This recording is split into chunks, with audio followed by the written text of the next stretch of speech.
예, 회의 시작하겠습니다. 민주당이 외교 참사 이렇게 이야기하는데 사실은 실상을 알고 보니까 외교 참사가 아니라 민주당의 억지 자해 참사인 것 같습니다. 우리 속담에 상주보다 곡쟁이가 더 서럽다는 말이 있습니다. 영국, 미국은 다 조문도 잘 돼서 감사하고 미국도 아무 문제 없다고 하는데 우리 민주당만 자꾸 문제 있다 하니까 이게 민주당이 억지로 대한민국을 자해하는 참사가 아니고 무엇이겠습니까?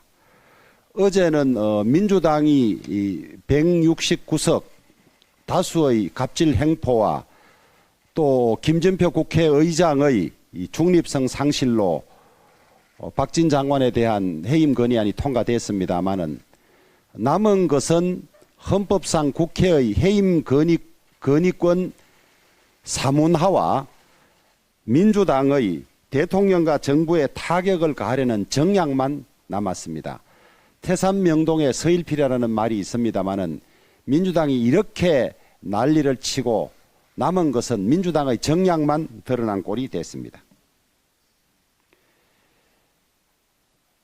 다음 주부터 정기국회 국정감사 일정이 시작됩니다.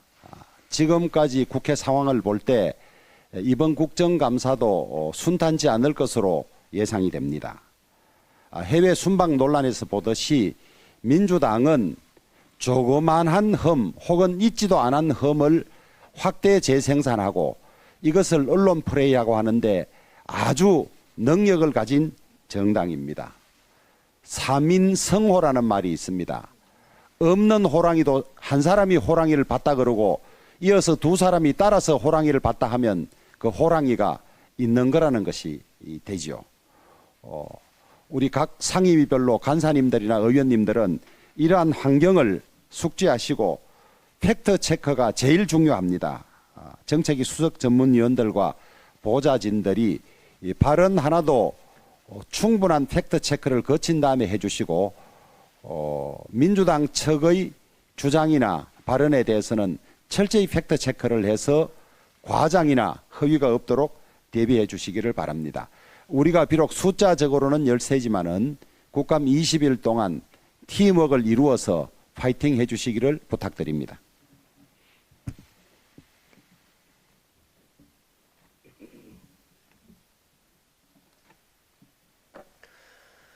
(5대) 손보사의 상반기 순이익이 2조 5천억 원 이상으로 사상 최고치를 기록했다고 합니다. 상반기 손보업계 자동차 보험 손해율은 77%로 지난해 같은 기간 79.4%에 비해 급락을 했습니다. 코로나19와 고유가로 인해 차량 이동이 줄면서 손보사들이 자동차 보험료로 큰 돈을 벌고 있는 것입니다. 고물가로 국민들이 극심한 고통받고 있을 때에 손보사들도 국민 고통에 동참을 해야 합니다. 자동차 보험료의 대폭 인하가 필요합니다. 고환율, 고물가로 고통받고 있는 국민들에게 든든한 버팀목이 되어 주어야 할 손보사들이 떼돈을 벌고 있는 것은 국민의 고통으로 인해 수혜를 보고 있는 것이나 다름없습니다. 지금은 국가가 대내외적인 요인으로 인해 초비상 상황입니다. 국민 고통에 조금이라도 손보업계가 동참해 주시기를 부탁드립니다. 자동차 보험료를 인하해서 서민의 부담이 조금이라도 경감될 수 있도록 자율적인 동참을 촉구합니다. 한전의 전기요금 인상이 불가피해 보입니다. 연간 30조 원 적자를 기록하고 있는 한전의 누적 회사채 발행액은 지난해까지 38조 1천억 원에 이르렀으며 올해 약 70조 원, 내년에 110조 원 수준에 달할 것으로 예상되고 있습니다. 한전의 경영이 심각한 위험에 빠질 수 있다는 상황입니다. 이 상태로 가다가는 한전이 디폴트 상황에 이를 수도 있습니다. 국가를 대표하는 공기업이 심각한 위기에 빠졌을 때 국가 신인도에도 악영향을 미칠 수 있습니다. 이는 탈원전 정책을 추진하면서도 전기요금 인상이 없다라고 공언했었던 문재인 대통령과 백운규 장관의 아집이 한 원인입니다. 실패한 정책의 후폭풍이 정말 큽니다. 공기업의 신용도 추락은 물론 국가 경제 심각한 상황을 초래하게 될 것입니다.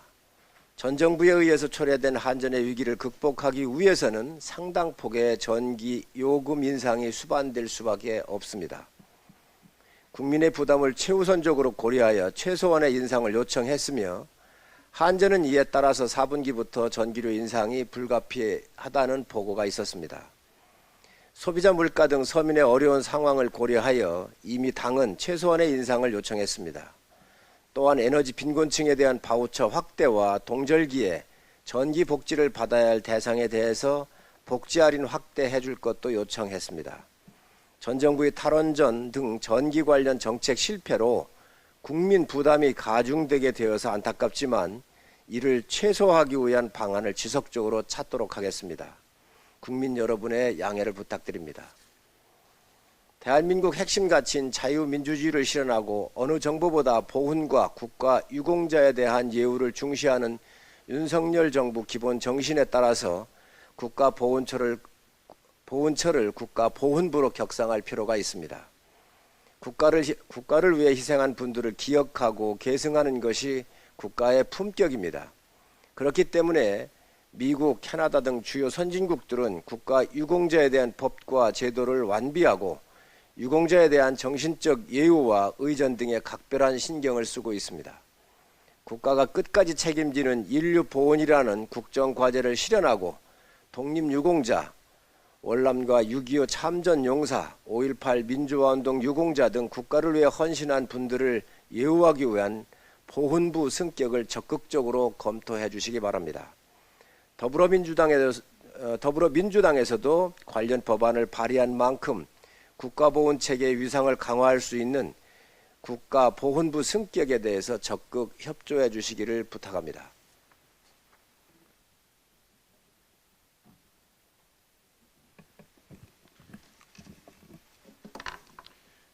더불어민주당이 어제 박진 외교장관의 해임 건의안을 상정하고 단독으로 강행 처리했습니다. 미국의 해리스 부통령이 방한을 해서 윤석열 대통령을 접견하고 한미 동맹의 굳건함을 확인하면서 IRA에 대한 우려를 전달하고 해결책을 논의하는 등 대한민국 국익에 무엇보다 중요한 날이었습니다. 이런 날 더불어민주당은 다수를 앞세워서 국회를 유린한 것입니다. 무엇이 국격 손상이고 무엇이 국익 훼손입니까? 영국과 미국 등 조문 상대국, 순방 상대국, 그 어떤 문제도 없었다고 얘기를 하고 있습니다. 단순히 정파적 이익을 위해 다수의 힘을 앞세워서 국무위원을 해임하고 강행 처리하는 그것이 국격입니까? 그토록 의전을 따지는 정당이 미국 부통령 방한뿐만 아니라 수많은 외교 협상을 챙겨야 할 외교부 소장을 해임하는 것이 국익입니까? 시간을 잠시 거슬러 올라가겠습니다. 문재인 대통령이 중국을 방문했을 때 10끼 중에 8끼를 혼밥을 했다고 했습니다. 8끼를 혼밥을 했다는 이야기는 중국의 정치 지도자를 전혀 만나지 못했다는 이야기일 뿐만 아니라 관련되는 한국의 교민 또 기업인 챙겨야 할 것들이 많은데 그것들을 전혀 챙기지 못했다는 뜻입니다. 그런 것이 바로 외교 참사입니다. 대중 굴종 외교입니다. 우리 기자들과 소행원들이 중국 공안에 의해서 폭행을 당했습니다. 민주당에서는 무엇을 했습니까? 기껏 유감 표명 한마디뿐이었습니다. 그러나 이러한 외교 참사에 대해서도 당시 우리 당은 해임 건의안 같은 것은 전혀 제출하지 않았습니다. 비판도 수위를 조절하며 적절하게 조절했습니다. 그 이유가 무엇입니까? 바로 대한민국의 국격을 위해서, 대한민국의 국익을 위해서 참았던 것입니다.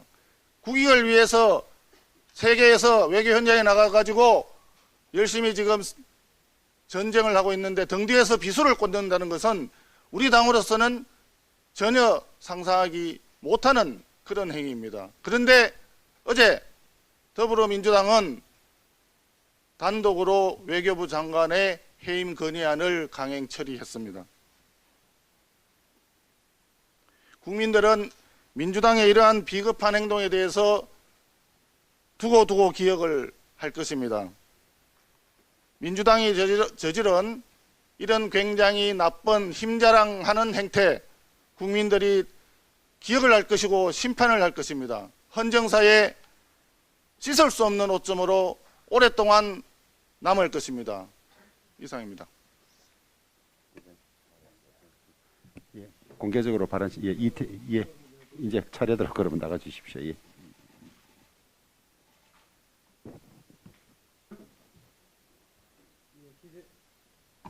예, 기재위 간사 유성걸 의원입니다. 오늘은 우리나라에 성큼 다가온 초고령 사회와 노인 일자리에 대해서 한 말씀 드리겠습니다. 올해 65세 이상 고령층 인구가 처음으로 900만 명을 넘어선다고 합니다. 통계청이 2022년 고령자 통계를 어제 발표를 했습니다. 올해 65세 이상 고령자 인구수가 901만 8천 명으로 전체 인구 대비 17.5% 수준에 이르게 됩니다. 3년 뒤인 2025년도에는 20%를 넘어서는 초고령 사회로 진입할 것으로 지금 전망이 되고 있습니다. 2000년도에 고령화 사회에 진입한 이후 18년 만인 2017년에 고령 사회로 들어섰고 또 그 이후 8년 만인 2025년도에 초고령 사회로 진입하게 되는 것입니다. 이것은 다른 선진국보다도 훨씬 더 빠른 속도라는 말씀을 드립니다. 이미 지역에서는 전남, 전북, 그리고 경북, 강원 이런 지방자치단체, 특히 대도시인 부산도 이미 초고령 사회에 진입해 있는 그런 상황입니다. 이렇게 되다 보니까 우리나라의 잠재 성장률이 1990년도에 9%에 이르렀습니다만 앞으로 2030년 정도 되면은 0.8%로 줄어든다고 이렇게 추정이 되고 있는 상황입니다. 잠재 성장률은 총요소 생산성과 자본 투입 그리고 노동 투입에 의해서 결정이 됩니다만 전체 인구가 줄어들고 특히 고령 사회가 됨으로써 초고령 사회가 됨으로써 노동 투입 감소가 급격하게 일어나서 잠재 성장률도 줄어드는 그런 상황이 되어 있습니다. 그래서 이제 대한민국의 미래를 위한 발전적 논의가 필요한 시기입니다. 지난 정권에서 손 놓고 방관하고 있었던 정년 연장과 연금 개혁, 노동시장 유연성 등에 대해서 전반적으로 국회가 나서야 될 그런 상황입니다. 야당도 적극적으로 동참해 주시기를 바랍니다. 이와 아울러서 우리나라의 그 전체 노인 일자리 사업이 지금 현재 문제로 지적되고 있습니다.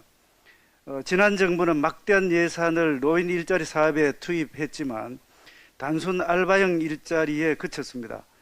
지난 정부에서 노인 일자리 숫자가 55% 증가했지만 공공형 일자리가 차지하는 비율이 거의 한 75%에 이르고 있습니다. 공공형 일자리는 여러분들도 잘 아시다시피 정부가 급여를 온전히 부담하는 단순 노무형 저숙련 일자리로 월 평균 수령액이 27만 원 수준입니다. 71만 원 수준은 사회 서비스형 일자리 그리고 135만 원 수준인 민간형 일자리에 비해서 매우 적은 그런 상황입니다. 이에 새 정부는 지속 가능하고 안정적 일자리 사업으로 재편하도록 지금 현재 예산이 편성되어 있습니다. 사회 서비스형 일자리를 15,000명, 민간형 일자리를 23,000명 늘리는 그런 노인 일자리 예산이 편성돼서 국회에 제출되어 있습니다. 아울러서 보건복지부의 일자리 사업 예산과 고용노동부의 고령자 고용장려금 예산을 포함하면은 지난해보다도 700억 이상이 증가한 그런 규모입니다. 이 민주당은 현재 노인 일자리가 줄어들었다고 주장을 하고 있습니다만 국민의힘은 취업이 힘든 저소득층 저소득 고령층의 공공형 일자리를 일부 조정을 해서 복지 사각지대가 발생하지 않도록 하고 중임에도 불구하고 그런 이야기를 하고 있습니다. 숙련도에 따른 일자리 재편 그리고 초고령 사회에 진입하는 자립형 일자리로 개편할 것을 지금 현재 추진하고 있다는 말씀을 드리고 앞으로 국민의힘과 우리 윤석열 정부는 노인 일자리에 최선을 다하겠다는 말씀을 드립니다. 이상입니다. 예.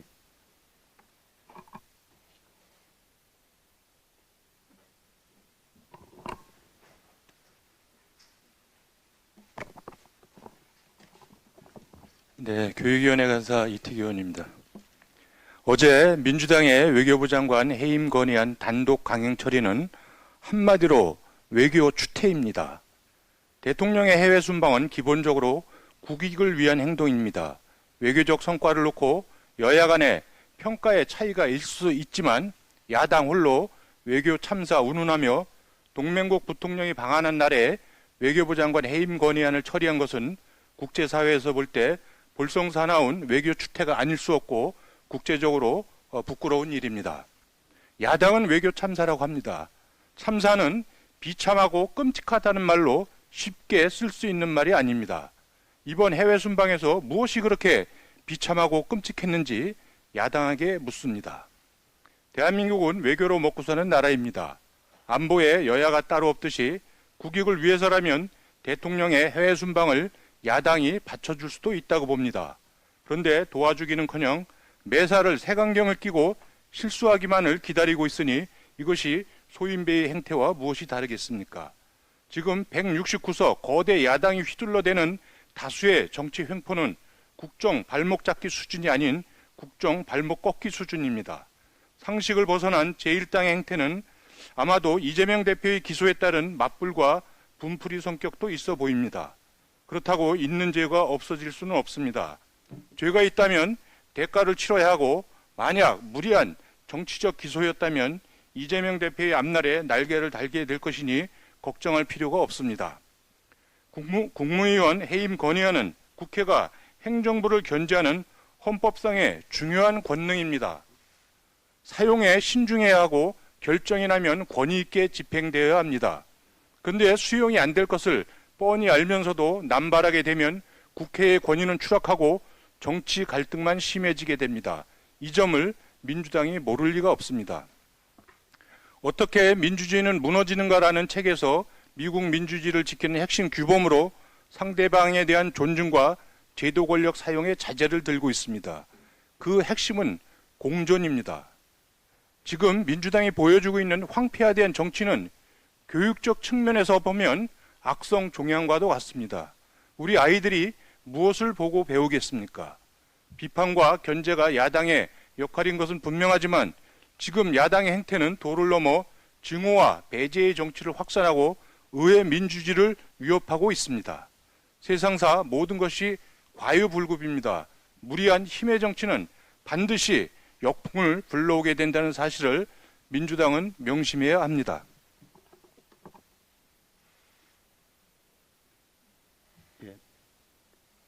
그 발언실은 안 계십니까? 박성동 의원님.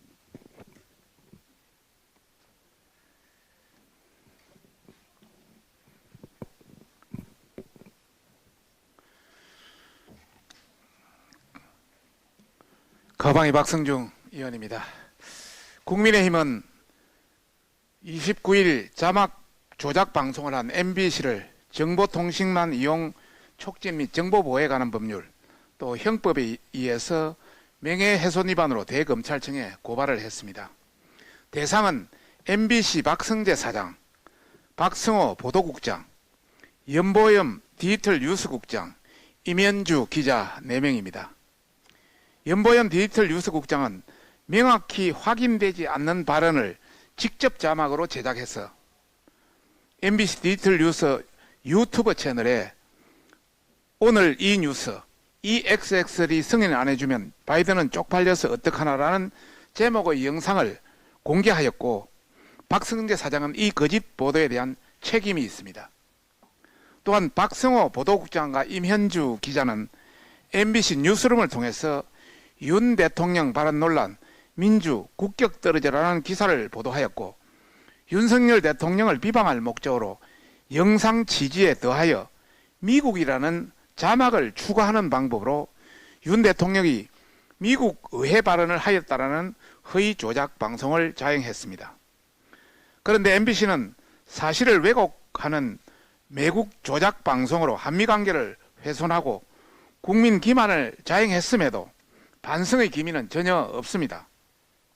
어제도 MBC는 자막을 조작하지 않았다며 당시 뉴욕의 프레스센터에서 다수의 방송 기자들이 각자 송출된 취재 영상을 재생하여 대통령의 발언이 어떻게 들리는지에 대해 각자 판단을 내렸다는 입장을 내고 있습니다. 이에 따라 당시 문제의 바이든 등 4개 단어가 들렸고 해당 사항에 대한 기자단 내의 공감대가 형성됐다고도 합니다. 그러면서 비슷한 시각의 타 매체 기사들만 봐도 MBC만 특정하게 조작하지 않았다는 점을 강조하고 있습니다. MBC는 지금 정확하지도 않는 사실을 대충 몇 명 모여서 그런 것 같다라는 것으로 방송을 내보냈다고 자인하고 있습니다. 뿐만 아니라 MBC가 최초 보도하고 또 MBC 보도 내용을 참고해서 나간 후속 방송들에 대해서 타 매체들도 다 같이 했으니 문제가 없다는 식의 유체이탈식 화법을 사용하고 있습니다. MBC가 한미 관계와 국익에 심대한 영향을 끼칠 수 있는 대통령의 발언을 고작 공감대로 단정짓고 본인들이 최초 뿌린 거짓의 씨앗이 국내는 물론 해외까지 온 사방에 퍼지는데도 타 매체도 같이 했다며 물타기를 하고 있으니 어처구니가 없습니다. 소리 전문가들도 해당 발언은 정확하게 판단할 수 없다고 하며 MBC가 바이든이라고 단정해 보도한 것은 매우 부적절하다고 입을 모으고 있습니다. 대통령의 발언을 기자 몇몇이 모여 바이든이라고 들리지? 라고 검증해서 보도를 해버리는 것이 MBC가 말하는 저널리즘인가 묻고 싶습니다. 아울러 민주당과 MBC는 줄기차게 외교 참사라고 주장하고 있지만 민주당과 MBC가 말하는 외교 참사는 일어난 적도 존재한 적도 없습니다. 가짜 외교 참사를 만들기 위해 민주당과 MBC가 한몸이 되어 MBC는 자막 조작을 하고 그것을 민주당이 받아 쓴 거짓 프레임일 뿐입니다. MBC는 한미 관계를 이간질하기 위하여 백악관에 이메일 해신 내용에 대해서도 한미 관계는 굳건하다는 내용을 의도적으로 숨기고 존재하지도 않은 외교 참사라는 거짓말로 국민을 속인 것에 대해서 책임을 면치 못할 것입니다. 익히 국민들은 MBC가 과거에 저지른 강욱병 왜곡 보도에 인한 트라우마를 겪은 바 있습니다. MBC는 이번 대형 오보 사건뿐만 아니라 그간 국민을 기만하고 방송권을 악용한 것에 대한 응당한 대가를 치러야 할 것입니다. 국민의힘은 모든 역량을 집중해서 MBC 조작 방송에 대한 책임을 물을 것을 강력히 경고하는 바입니다. MBC는 법과 원칙에 따라 철저한 수사를 받을 것이며 앞으로 사실이 추가로 밝혀지는 대로 추가 법적 조치를 취할 것을 말씀드립니다. 이상입니다. 예, 수고하셨습니다. 예, 홍석준 의원님. 예, 홍수준 의원입니다. 외교 참사에 대해서 우리나라 판단이 아닌 외국의 판단에 의존해야 되는 상황에 이르렀습니다. 조문에 대해서는 이미 지난주에 주한 영국 대사가 조문은 국왕을 예방하고 그리고 장례 미사, 장례식에 참석하는 것이 조문이라고 이미 정의를 했었습니다. 영국은 잘 아시는 것처럼 성공회의 나라입니다. 성공회는 개신교의 일종으로 당연히 부활의 신앙을 가장 중요시 여기기 때문에 장례 예배가 가장 중요하다는 것은 지극히 상식적인 일임에도 불구하고 이를 모르는지 아는지 깡그리 무시하고 있는 것입니다. 영국 외교부 장관이 와서 진심으로 감동했다는 말은 이런 것을 다시 한번 확인해 주고 있습니다. 어제 해리스 미국 부통령의 말을 우리가 곱씹어 봐야 됩니다. 해리스 부통령은 disinformation이라고 분명히 말했습니다. 잘 아시는 것처럼 misinformation은 잘못된 허위 정보를 고의성이 없이 흘리는 것이지만 disinformation은 잘못된 허위 정보를 고의를 가지고 조작을 가지고 흘렸다는 것입니다. 당사자인 미국이 이미 disinformation이라고 정의를 했습니다. 이러함에도 불구하고 외교 참사로 운운하는 것은 정권 흔들기밖에 되지 않는 것입니다. 진정한 외교 참사는 중국의 혼밥도 있지만 더 심각한 것은 2018년도 아셈 다자 외교 당시입니다. 그때는 문재인 대통령이 A4 용지를 보다가 단체 외국 정상 사진 참여도 하지 못했습니다. 또한 당시에 모든 국가들이 대북 완화 제재는 안 된다고 말했음에도 불구하고 문재인 대통령은 김정은이 짝사랑에 빠져서 대북 제재를 완화를 요청을 했습니다. 듣다 못한 당시 프랑스 마크롱 대통령은 절대 그럴 수가 없다고 공식 석상에서 인터뷰도 했습니다. 이것이 진정으로 국제 외교 관계에서 고립과 그리고 참사를 자초한 일입니다. 민주당은 이제라도 이성을 찾고 무엇이 외교 참사인지 되돌아보시기 바랍니다. 이상입니다. 예, 수고하셨습니다.